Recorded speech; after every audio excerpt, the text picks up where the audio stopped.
بسم اللہ الرحمن الرحیم۔ پروفیسر مرید عباس سیال بکھر کی ڈائری کے ساتھ حاضر خدمت ہے۔ آج کا ٹاپک یہ ہے کہ جدا ہو دین سیاست سے تو رہ جاتی ہے چنگیزی۔ جدا ہو دین سیاست سے تو رہ جاتی ہے چنگیزی۔ تو ملاؤں نے یہ سوچا کہ سیاست کا مقصد منافقت ہے، اگر منافقت نہ ہو تو اس دین کا کیا فائدہ۔ سیاست کا لفظی مطلب جمہوریت تھا، مگر یزید اور ابن زیاد نے سیاست کا مطلب منافقت قرار دیا۔ پھر کافی سارے مسلمان اور کوفی اس تشریح کے ساتھ متفق ہو گئے۔ شیطان نے ان کو گمراہ کرنے میں کامیاب ہو گیا۔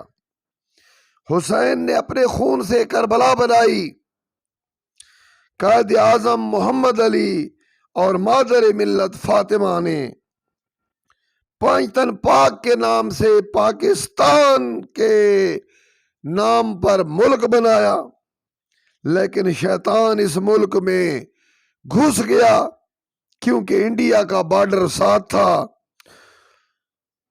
وہ سیاست میں منافقت کا بیج بو دیا۔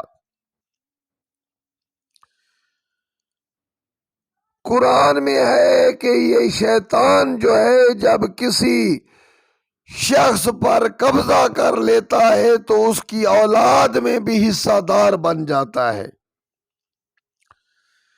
تو اس طرح شیطانیت جو ہے وہ سیاست اور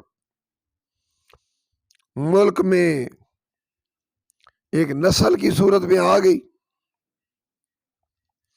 اب جب سیاست اور منافقت گھل مل گئی، اس آمیزہ کا نام میثاق جمہوریت اور فرینڈلی اپوزیشن رکھا گیا۔ پاکستان پیپلز پارٹی اور مسلم لیگ نون نے خوب کردار ادا کیا اور ایک طرز سیاست ماہر پروپیگنڈا گوبلز سے آئیڈیا لے کر پروپیگنڈا مشن کو خوب پروان چڑھایا اور ایک منجھے ہوئے فنکار کی طرح مالی مفادات اور منی لانڈرنگ کر کے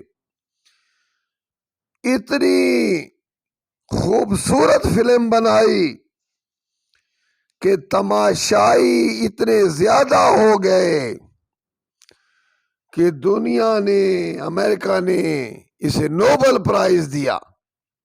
جب اسلامی بھائیوں نے دیکھا کہ اس پاکستان میں مال غنیمت پاکستان کو سمجھ کر لوٹا جا رہا ہے تو انہوں نے علماء کا روپ دھار کر بریف کیس لے آئے اور جزاک اللہ، ماشاء اللہ، بریف کیس بھر دو، برکت ہو جائے گی، اس کی برکت سے خالی بیگ بھر لیے۔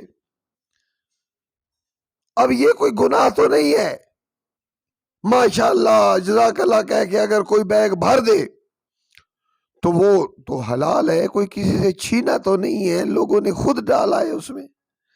پھر کھاؤ اور ونڈ کھاؤ کی سیاست آئی۔ بھٹو کی بیٹی کو شہید کر کے پیپلز پارٹی کے خود جانشین بن بیٹھے، پھر انہوں نے آت مچائی۔ اب پی ٹی آئی نے سوچا کہ سب ملک لوٹ رہے ہیں، پی پی پی اور نون لیگ ایک دوسرے کے پارٹنر ہیں، ہم کیا کریں، کیسے ان کی سیاست کو ختم کیا جائے۔ تو انہوں نے بلند و بانگ وعدے، دعوے، نہیں چھوڑیں گے، بھاگنے نہیں دیں گے۔ آخر کار ان کو این آر او دے کر لندن فرار کرا دیا اور اب بیت المال پی ٹی آئی کے حوالے،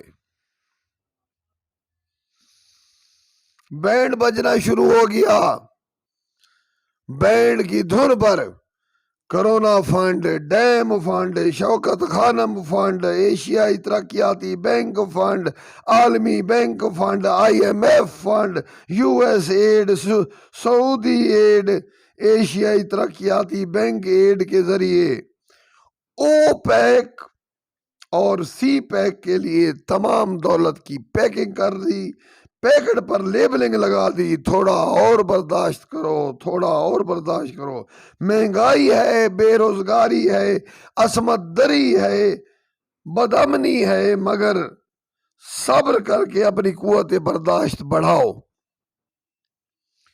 پاکستانیوں نے کہنا مانا، کیونکہ پاکستانی یہ سمجھتے ہیں کہ جو قرآن کی آیت ہے کہ وَأَطِیعُوا اللَّهَ وَأَطِیعُوا الرَّسُولَ وَأُولِي الْأَمْرِ مِنْکُمْ، اللہ کی اطاعت کرو، رسول کی اطاعت کرو، یا پھر اولی الامر کی اطاعت کرو، یعنی اپنے حکمران کی اطاعت کرو، تو انہوں نے پی ٹی آئی کی اطاعت کو واجب سمجھا، اور یہ فرمان تھوڑا اور برداشت کرو، تھوڑا اور برداشت کرو، عبادت سمجھ کے اپنے فریضے کے طور پہ ادا کیا۔ تو کیا ہوا؟ قوت برداشت بڑھاؤ۔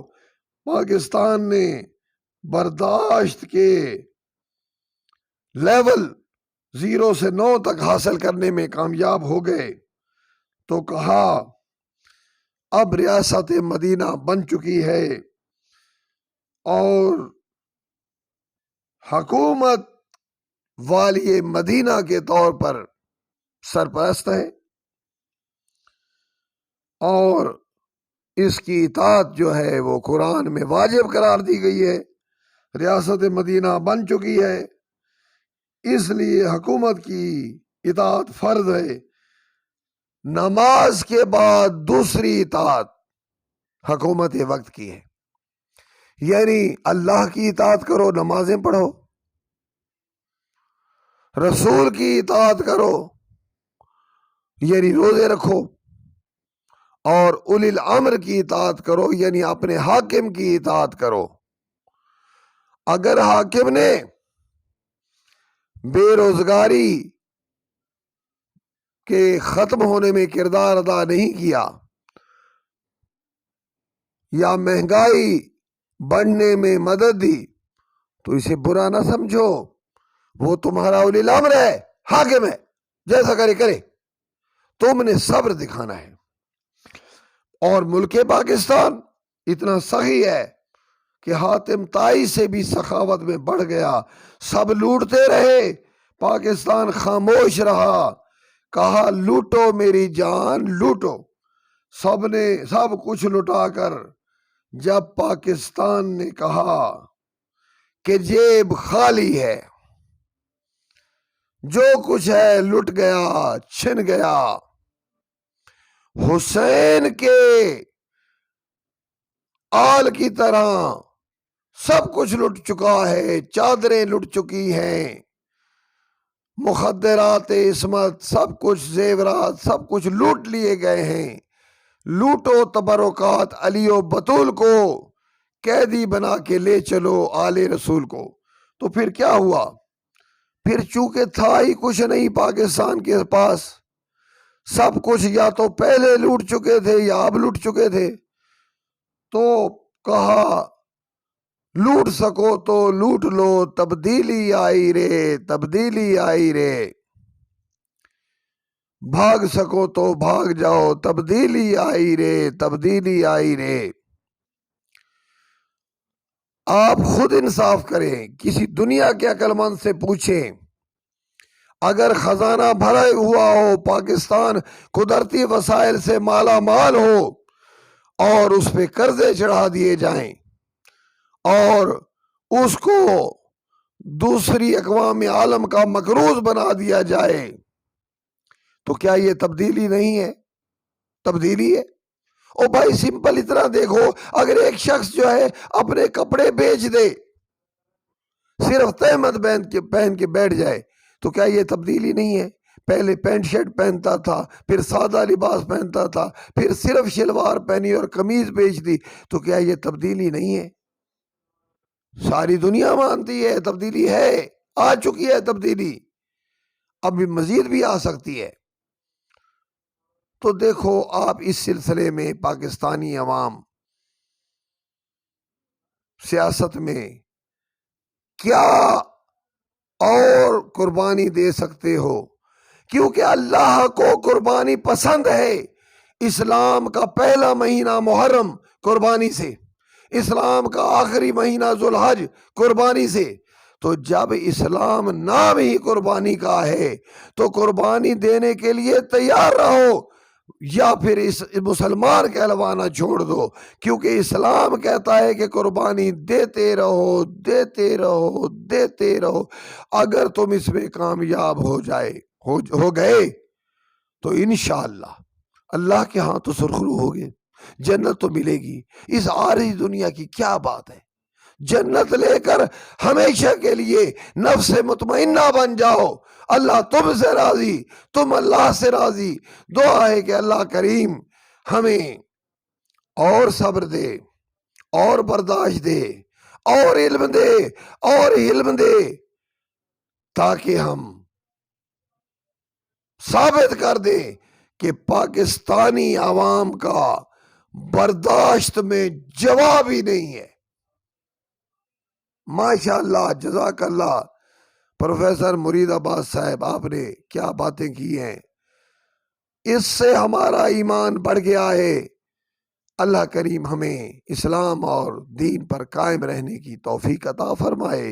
وآخر دعوانا ان الحمدللہ رب العالمین۔ فکر اسلام ضروری ہے۔